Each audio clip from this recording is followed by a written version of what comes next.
میرے پیارے اسلامی بھائیوں، آج سے 3 دن بعد 14 اگست ہے، ہمارا یوم آزادی ہے۔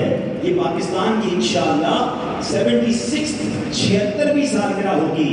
اللہ پاک ہمارے وطن عزیز کو سلامت رکھے، اسے شاد رکھے، اسے بری نظروں سے محفوظ فرمائے۔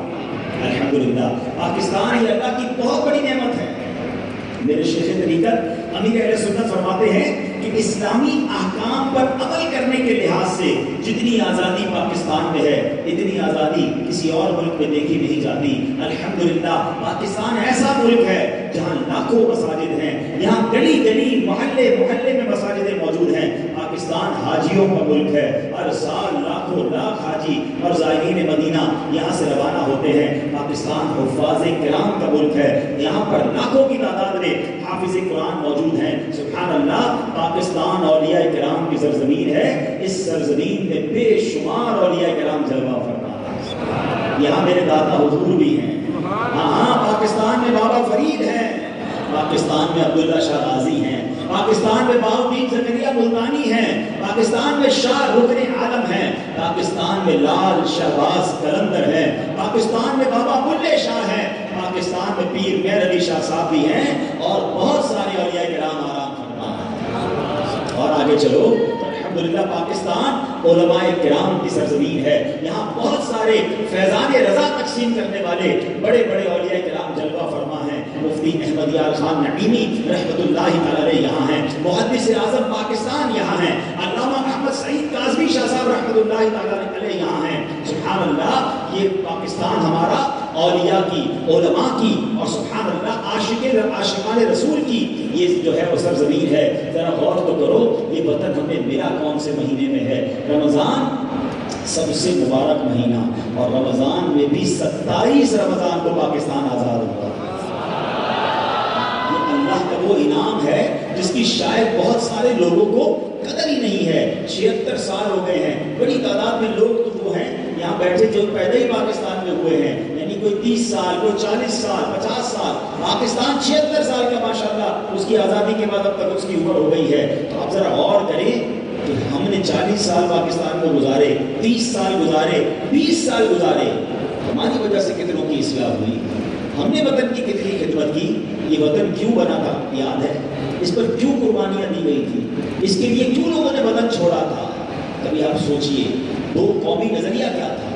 اس وقت بات یہ ہوتی تھی کہ جناب اس وطن میں ہم اللہ کا نام آزادی سے نہیں لے سکتے، ہم اسلامی تہوار آسانی سے نہیں بنا سکتے، ہم مساجد، مدارس اور اللہ رسول کی باتیں بڑے اچھے انداز سے نہیں کر سکتے، ہم مسلمان ہیں اور مسلمانوں کا ایک وطن ہونا چاہیے۔ اور سبحان اللہ، کیا خوبصورت نعرہ تھا، یہ کیسی تحریک آزادی تھی کہ جس کا نعرہ بھی کلمہ طیبہ پر مشتمل تھا، اور بچہ بچہ کس طرح نعرہ لگاتا تھا کہ پاکستان کا مطلب کیا، پاکستان کا مطلب کیا، کون ہمارے رہنما،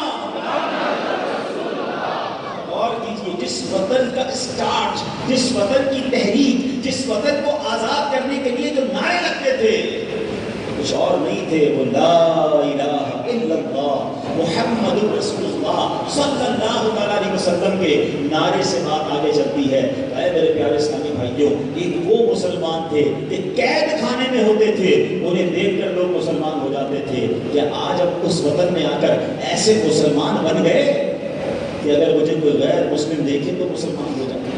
آپ کو پتہ ہے یہ جو فار ایسٹ ہے، فار ایسٹ کہتے ہیں ایشیا کا وہ ممالک جو ایسٹ کی طرف ہے، Singapore, Malaysia, Indonesia, Thailand, یہ سارا جو خطہ ہے یہاں بڑی تعداد میں مسلمان ہیں۔ انڈونیشیا تو دنیا میں سب سے زیادہ مسلمان وہاں پر۔ ایک بار فار ایسٹ گیا اور میں نے وہاں کے کچھ مسلمانوں سے پوچھا کہ یہ بتائیں کہ یہاں اسلام کیسے پہنچا، تو وہ کہتے ہیں یہاں پر اسلام بہت زیادہ پرانا نہیں ہے، چند 100 سال پہلے عرب کے تاجران آئے تھے، بزنس کرنے آئے تھے۔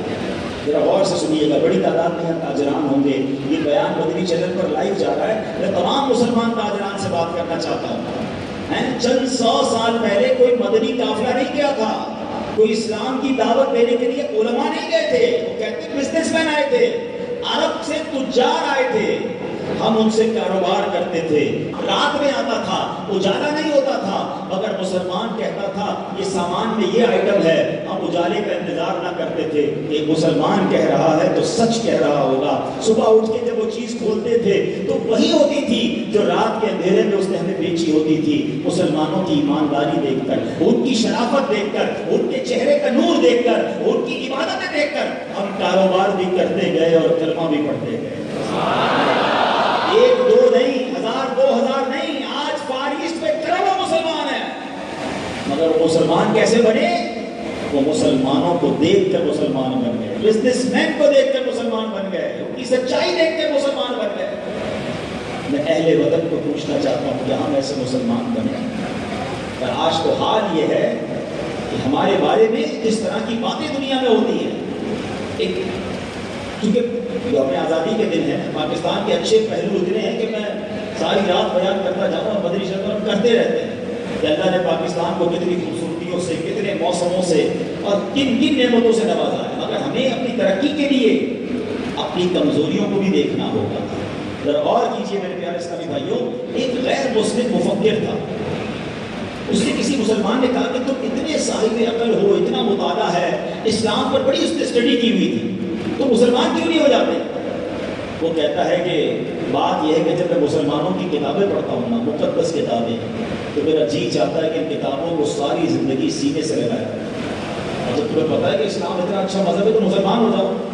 تو مگر بات یہ ہے جو قرآن میں اسلام میں پڑھتا ہوں مجھے مسلمانوں میں نظر نہیں آتا ہے، مسلمانوں کو دیکھتا ہوں تو مجھے لگتا ہے کہ قرآن کچھ اور کہہ رہا ہے، ان کے نبی علیہ السلام کی حدیثیں کچھ اور کہہ رہی ہیں، مگر مسلمان عمل نظر نہیں آتا۔ میں کیسے اسلام قبول کروں؟ غور کیجیے، پہلے کے مسلمان وہ تھے جنہیں بتانا نہیں پڑتا تھا، انہیں دیکھ کر لوگ اسلام قبول کرتے تھے، اور آج کے مسلمان وہ ہیں جن کو دیکھ کر بندہ قبول کرنے والا بھی رک جاتا ہے۔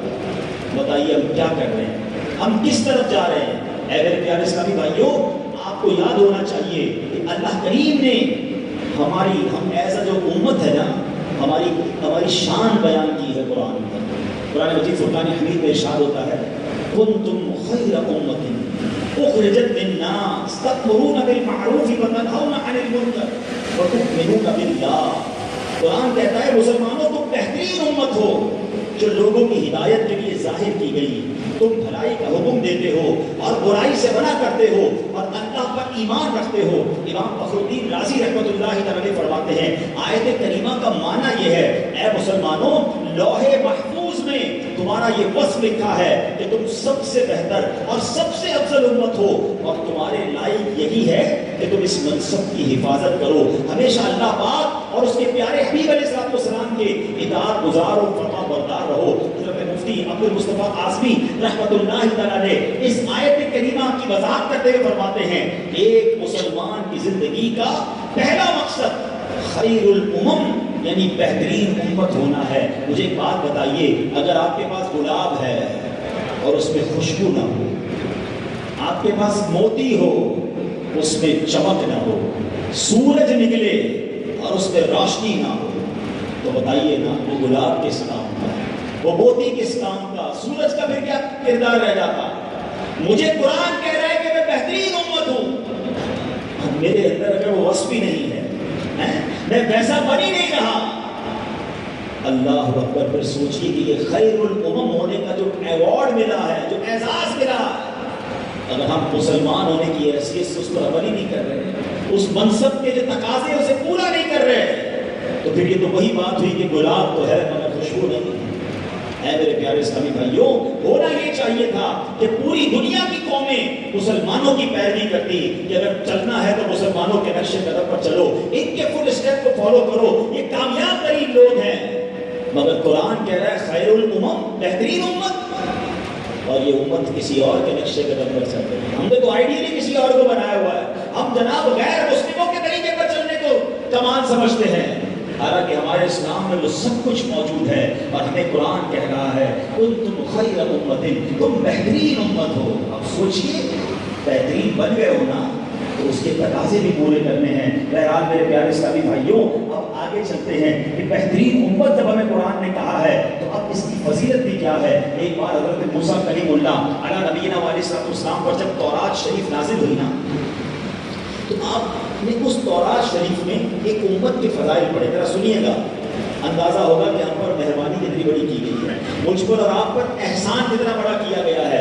اصل میں ہم نے اس بات کو گرانٹڈ لے لیا ہے، میں نے اور آپ نے دعا تو کی نہیں تھی پیدا ہونے سے پہلے کہ اے اللہ ہمیں پیارے آقا علیہ السلام کا امتی بنانا، جب وہ بیش 1,24,000 انبیاء آئے، میں اور آپ کسی اور نبی کی امت بھی ہو سکتے تھے، ہم پر کتنی بڑی مہربانی کی گئی کہ بن مانگے مجھے اور آپ کو نبی پاک کا امتی بنا دیا۔ سنیے گا، حضرت موسیٰ علیہ السلام تورات شریف کی تلاوت کر رہے ہیں، آپ نے جب ایک امت کے فضائل سنے تو آپ نے اللہ پاک کی بات